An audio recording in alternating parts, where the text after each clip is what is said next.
जी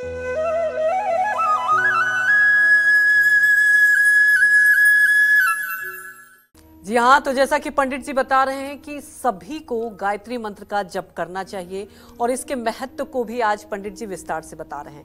तो गायत्री मंत्र में 24 अक्षर है और इन 24 अक्षरों में बहुत ही शक्ति है। ऐसे में गायत्री मंत्र के जप से सिर्फ सेहत पर ही नहीं बल्कि जीवन पर भी सकारात्मक प्रभाव होता है। किस परेशानी में कैसे करें गायत्री मंत्र का जप, आइए ये भी जान लेते हैं पंडित जी से। पंडित जी बताएं।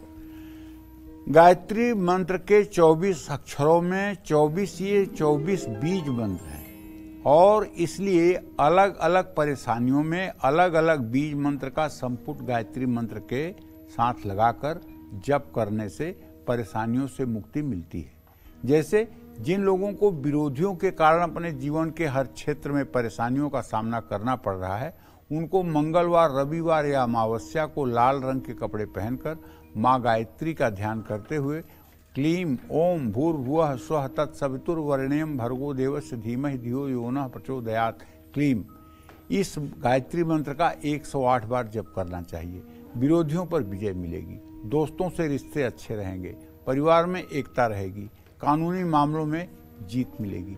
ये सब कुछ उपाय हैं, लेकिन अगर आप कोई उपाय न करें और सिर्फ सीधे सीधे गायत्री करें, ओम भूर्भुवः स्वः तत्सवितुर्वरेण्यं भर्गो देवस्य धीमहि धियो यो नः प्रचोदयात्, तो जानते हैं अगर आप एंजाइटी के पेशेंट हैं, अगर आपको डिप्रेशन है, अगर आपको नींद की गोलियां खानी पड़ रही हैं, अगर आपका मानसिक संतुलन हर समय खराब रहता है, तो विश्वास कीजिए, मैं अतिशयोक्ति की बात नहीं कह रहा हूं, आजमाई हुई बात कह रहा हूं, आजमाई हुई बात कह रहा हूं। आप सिर्फ और सिर्फ सूर्य को जल देने के बाद अपने घर के पूजा स्थान में पूरब मुंह खड़े होकर के दोनों हाथ ऊपर उठा करके और गायत्री मंत्र 24 बार हंसते हुए बोल दीजिए। मैं दावा करता हूं पहले दिन से अगर आपकी एंजाइटी कम न होने लगे तो आप बताइएगा। आप तंत्र मंत्र, जादू, टोना टुटका, भूत प्रेत, पिशाच, इन बाधाओं से अगर ग्रसित हैं तो आप सिर्फ और सिर्फ 3 बार गायत्री मंत्र पढ़ करके और जल में फूंक लगा करके उस जल का आप पान कर लीजिए। अगर तत्काल आपको राहत मिल जाए तो आप बताइएगा। गायत्री मंत्र बहुत चमत्कारी मंत्र है।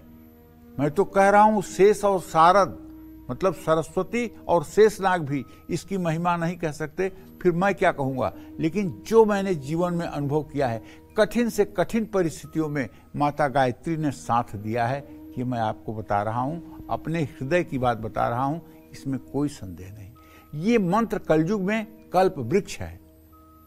जैसे कल्प वृक्ष के नीचे किसी चीज की कामना करते ही मनोकामना पूरी हो जाती है, उसी तरह से गायत्री मंत्र है। जब जनेऊ का अनुष्ठान कराया जाता है, जब यज्ञोपवीत संस्कार होता है बच्चे का, तो उसको कौन सा मंत्र दिया जाता है?